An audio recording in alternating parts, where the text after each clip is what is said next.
matière de formation des entrepreneurs, la France peut mieux faire.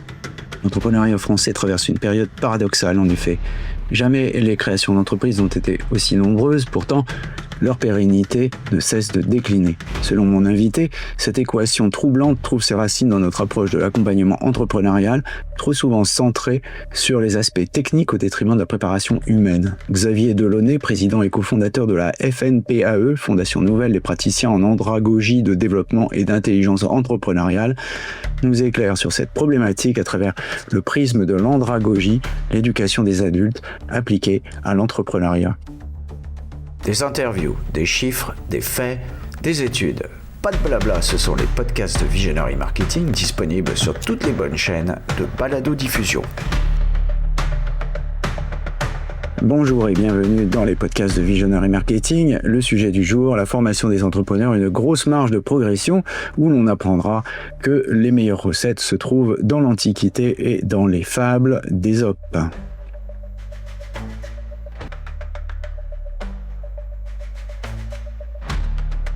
Eh bien, je suis avec Xavier Delaunay. Bonjour Xavier, vous êtes président et cofondateur de la FNPAE, donc c'est la Fondation Nouvelle des praticiens en pédagogie de développement et d'intelligence entrepreneuriale.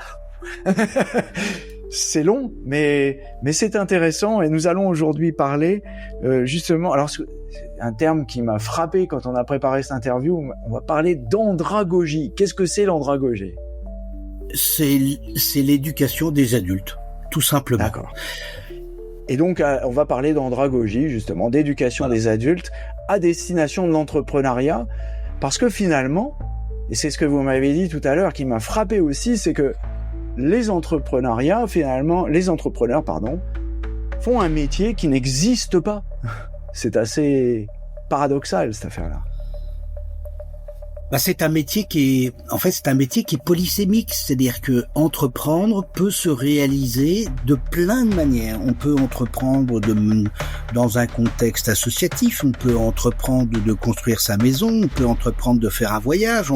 Entreprendre relève d'une réalité d'abord d'une réalité humaine qui est anthropologique. C'est notre capacité à nous, ce qui est unique, de se projeter, d'avoir envie de se projeter, de comprendre ce qu'il faut faire pour atteindre une destination, un objectif donné, et puis prendre le risque de le faire. Mmh. Donc c'est pas forcément un métier. Ça peut devenir un métier, mais entreprendre, c'est avant tout une dynamique humaine. Et donc justement, c'est pas un métier qui est reconnu par, je dirais, les instances de la formation et du gouvernement. Et en fait, ce sont des gens qui sont relativement mal, voire pas du tout bien accompagnés. Bah oui, quand on regarde pas plus tard qu'il y a 2 ans et demi, France Compétences a retiré du financement du CPF le bilan de compétences entrepreneuriales parce que juridiquement, il disait mais vous n'avez pas le droit d'utiliser le mot entrepreneuriat parce que quand vous faites de la réflexivité sur une orientation entrepreneuriale, comme vous n'aidez pas à créer un SIRET, vous n'avez pas le droit vous n'avez pas le droit d'utiliser le mot entrepreneur.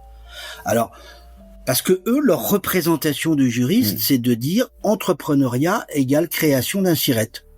Mais il y a plein de gens qui sont entrepreneurs en portage salarial, qui sont minoritaires qui sont associés d'une entreprise et qui n'ont pas forcément créé leur SIRET. Ouais. Et parfois vaut mieux. J'ai un SIRET pour gérer un appartement en LMNP qui n'est pas un entrepreneuriat. Enfin bon. Et il y a plein de gens qui ont des SIRET avec aucun chiffre d'affaires ou très peu, avec plein de dettes, avec plein de souffrances personnelles sociales. Le SIRET n'est pas en soi l'indication d'une dynamique entrepreneuriale. Mais ça, et puis c'est justement là que le bas blesse, c'est que finalement beaucoup de ces gens, alors surtout depuis qu'on a créé le statut d'auto-entrepreneur, qui est un très bon statut en soi, beaucoup de gens partent parce que ce qui a précédé leur entreprise ou leur aventure entrepreneuriale finalement leur a déplu plus que parce que l'entrepreneuriat leur plaît. Et ça, c'est une très mauvaise idée, si j'ai bien compris. il faut revenir aux sources, hein, aux racines de la création d'entreprises en France. En France, on ne crée pas une entreprise parce que l'on a vu une mine d'or et qu'on a envie de l'exploiter. À 85%, la création d'entreprise vient d'un problème lié au salariat. Je suis déçu par mon chef, je suis viré par mon chef, mon chef m'a viré parce qu'il était obligé de le faire. Enfin bon, il y a plein de, mais c'est parce que j'ai un accident de salariat que je veux devenir entrepreneur. Et comme il y a un marché qui se met là-dessus, c'est le marché du rêve, de l'autonomie, parfois de la richesse, du sens dans son travail, etc., etc. Dans ce marché, il y a une précipitation que l'auto-entrepreneuriat a facilité. Alors, parfois c'est très très bon, et parfois c'est particulièrement pervers, parce que on pousse les gens à se lancer de la falaise en disant regardez, c'est facile, c'est gratuit, c'est pour tous, en oubliant que quand on jette de la falaise, avoir un deltaplane sur soi, c'est pas bête, savoir s'en servir, c'est encore mieux, et s'être entraîné un petit peu avec quelqu'un d'autre, c'est idéal. Ouais. Et alors, il y a un type d'entrepreneuriat dont on a discuté tout à l'heure, qui est particulièrement dans l'œil du cyclone, c'est le coaching. Oh. Mais le coaching correspond à ces modèles qui sont des modèles de business où en fait on vient vendre un outil à des personnes qui n'ont pas la compréhension de ce que c'est qu'un business. Je refais le film. Vous êtes cadre, vous avez été viré, vous avez pas été bien managé, vous avez été en burn-out, en épuisement, vous en pouviez plus d'être entre le marteau, la faucille, entre le marteau et l'enclume, etc., etc., etc.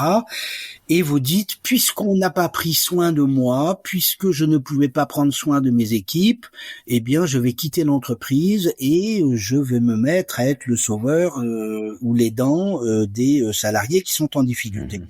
Et donc, je me fais financer une formation payée par le CPF.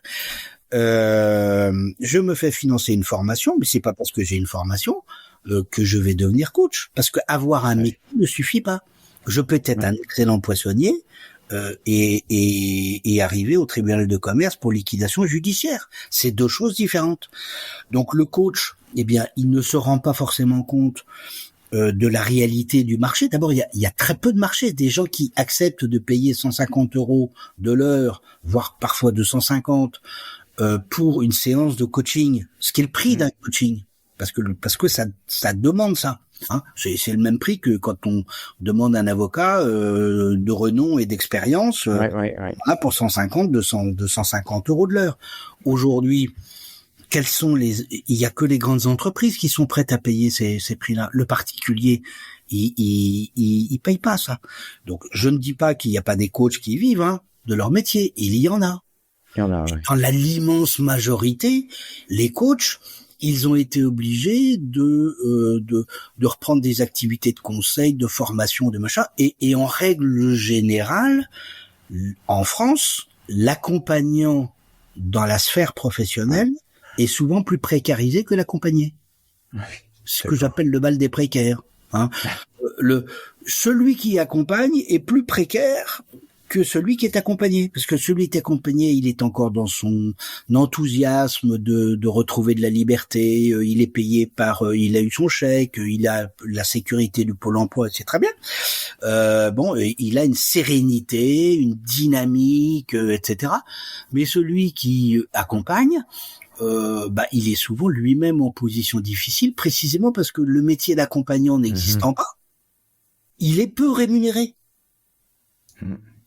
Quand vous avez un métier où on sait que le métier a un impact important, un électricien, on lui demande d'avoir un CAP d'électricien. Parce que s'il branche mal les câbles, il y a la maison qui brûle. Donc l'État a imposé, pour être électricien, d'avoir un CAP d'électricien. Et c'est pareil dans plein de professions. Mais aujourd'hui, le métier d'accompagnant, il n'existe pas. Il n'y a pas de référentiel de métier d'accompagnant. Donc on comprend bien ce qu'il faut pas faire, c'est-à-dire en gros entreprendre uniquement pour quitter ce qu'on n'a pas aimé. Alors maintenant peut-être, est-ce qu'on peut voir, à la lumière de ce que vous avez développé avec la FNPAE, ce qu'il faudrait faire pour être un bon entrepreneur et ce qu'il faut maîtriser pour réussir son projet? En 2012, la Cour des comptes et un rapport d'Assemblée nationale ont fait une analyse de l'écosystème de la création d'entreprises en France, en constatant que la création d'entreprises en France augmente d'une part, et d'autre part, la pérennité et la durabilité des entreprises diminuent, et que le nombre de créations d'emplois additionnels à celui du créateur diminue. Et donc, le constat a été fait que on met beaucoup d'argent pour aider les gens sur le plan technique, comptable, juridico, fiscalo, bancairo, technologico, comptable, mais on met pas assez d'argent pour aider la personne à grandir dans sa culture, dans sa posture et dans l'alignement de ses motivations. En d'autres termes, on met beaucoup d'argent pour donner du poisson, et on met pas assez d'argent pour apprendre à pêcher. Et ce qui avait été recommandé par la Cour des comptes, c'était de dire, 1, il faut qu'il y ait un référentiel métier pour l'accompagnement, et 2, il faut qu'il y ait un tiers de confiance qui aide dans l'orientation. Pas 1 euro d'argent public ne doit être mis sur la tête d'une personne sans que l'on ait validé sa capacité à le faire fructifier. C'est du bon sens paysan. Je ne mets pas une graine dans un champ si je suis pas sûr que elle va pouvoir pousser. Donc les 2 éléments sur lesquels nous on travaille depuis, alors même si nos réflexions étaient antérieures à ces rapports, mais on va dire que la sortie des rapports nous a incité à poursuivre nos travaux, c'est de former les accompagnants et de les former sur les dimensions réflexives, les dimensions transformatives de la personne qui veut entreprendre. Et le deuxième point, c'est de faire émerger un vrai métier de l'orientation entrepreneuriale. C'est-à-dire un SaaS, qui est un SaaS de décompression, un SaaS de décompression et puis de réflexion, de mise en lucidité, où on élève le niveau de lucidité et de conscience des personnes de manière à ce qu'elles sachent faire des choix et elles sachent s'engager de manière libre. Je choisis ce modèle d'entrepreneuriat. Il y a plus de 20 modèles d'entrepreneuriat. Je le choisis parce que je le connais, je le comprends. Et si ça marche pas, je vais pouvoir en tirer une expérience. Je vais pouvoir grandir. Je vais être en apprentissage. Mais si je me mets sur un modèle d'entrepreneuriat, l'auto-entreprise, ou bien la start-up, ou bien la franchise, sans avoir compris les règles du jeu de tout ça, les implications de tout ça, le jour où ça va moins bien marcher, ce qui arrivera forcément, il y a toujours des hauts et des bas, eh bien, je ne vais pas être en situation d'apprentissage et donc de rebond possible. Donc les 2 clés, c'est professionnalisation sur les volets RH, les volets de compétences des accompagnants, et deuxième, avoir un écosystème de l'orientation qui soit indépendant des acteurs de la création et qui soit vraiment professionnalisé et qui puisse s'engager sur des mesures d'impact. Alors si je reviens sur les compétences de l'entrepreneur, qui sont peut-être plus génériques par rapport à cette vingtaine de modèles d'entrepreneuriat différents, il y a des constantes quand même pour tous les entrepreneurs. L'entrepreneur, il doit savoir choisir le poisson et le préparer, enlever les écailles, mais il doit aussi savoir vendre le poisson, gérer son stock de poissons, et puis peut-être concevoir son magasin pour qu'on ait envie d'acheter ses poissons. Voilà. Donc, quelles sont ces compétences phares et comment on peut les décrire? Alors, il existe beaucoup de modèles en matière de compétences entrepreneuriales. Nous, on a travaillé, moi à titre personnel, mais je le partage à travers, je dirais à titre personnel dans mon entreprise, mais c'est quelque chose qui a été travaillé et réfléchi au sein de la FNPE. On travaille sur un référentiel qui est le référentiel Loué la Violette, qui sont des universitaires qui ont travaillé dans les années 2010 sur un référentiel qui a mis au point, qui a identifié 3 types de savoir-être et 5 types de savoir-faire. Donc dans les savoir-être, il y a la gestion de soi, l'intuition et la vision, et puis le leadership, la capacité à entraîner les autres. Dans les savoir-faire, il y a le business, c'est-à-dire comprendre ce que c'est que comprendre et maîtriser les outils du business. Il y a la vente, vente au sens commercial, au sens communication, au sens promotion, hein, c'est la vente au sens large. Il y a la gestion du chiffre d'affaires, il y a la gestion de l'entreprise en elle-même, et puis il y a le pilotage des ressources humaines, qu'elles soient internes ou qu'elles soient externes. Ces 5 familles de savoir-être, avec tout un tas de sous-thèmes, peuvent être évaluées et peuvent donner lieu à un programme de développement des compétences. C'est-à-dire de dire, moi je veux être, on reprend l'exemple du poissonnier, mais ça peut être valable pour consultant numérique. Bon, je veux être consultant numérique, je veux être poissonnier. Quelles sont les compétences propres à mon modèle entrepreneurial ? Qu'est-ce que j'ai en magasin? Qu'est-ce que je peux développer? Et si je ne peux pas le développer, il va falloir que je trouve les compétences à l'extérieur. Et comment je vais apprendre à bien choisir les compétences dont mon projet a besoin? Et c'est parce que j'ai mobilisé des compétences que j'obtiens de l'efficacité. C'est parce que j'ai de l'efficacité que j'obtiens de la rentabilité. Et c'est parce que j'ai de la rentabilité que je suis pérenne. Très bien. Donc on comprend bien ce référentiel La Violette qui nous donne les bornes pour un entrepreneur. Alors, peut-être un conseil final à donner aux personnes qui veulent entreprendre sans trop se planter. Je dirais qu'il y a 2 fables à lire. Il y a la fable du lièvre et de la tortue. Le premier conseil, c'est de se poser, d'accepter d'être un peu confronté, d'être chatouillé, d'être gratouillé par quelqu'un qui est légitime pour le faire. C'est-à-dire quelqu'un qui a vécu ce que c'est que l'entrepreneuriat, qui n'en parle pas de l'extérieur, et qui, si possible, a quelques compétences pour l'art et la manière de chatouiller et gratouiller. Donc, c'est la fable de La Fontaine. Avant de se lancer, on réfléchit, et on réfléchit avec quelqu'un qui est légitime sur cette réflexivité, pour pratiquer cette réflexivité. Puis il y a une deuxième fable, c'est la fable du chien et du loup.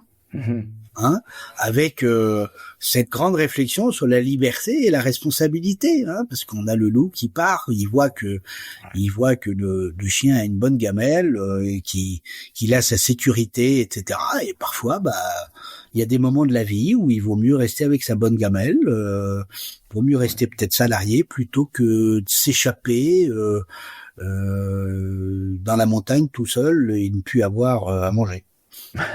Je vois qu'on partage les mêmes lectures parce que très souvent, effectivement, j'utilise cette métaphore du loup qui n'a que la peau sur les os pour reprendre les mots de La Fontaine et d'Ésope. Eh ben, écoutez, sur ces bonnes paroles, on voit effectivement que l'entrepreneuriat, c'est quelque chose qui a déjà été, théorisé dès l'Antiquité avec les Grecs, et que finalement, plus ça change, plus c'est la même chose. Merci Xavier, et bonne journée. Merci Yann.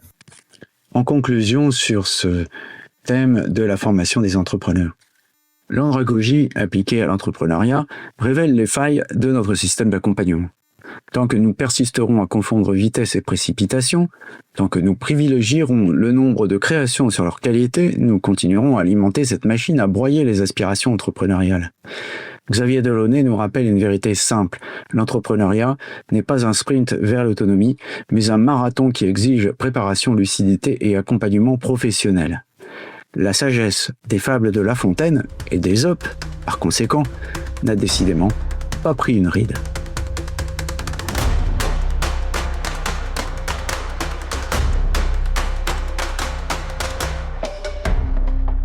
surtout, n'oubliez pas de mettre une bonne note à ce podcast si vous l'avez apprécié.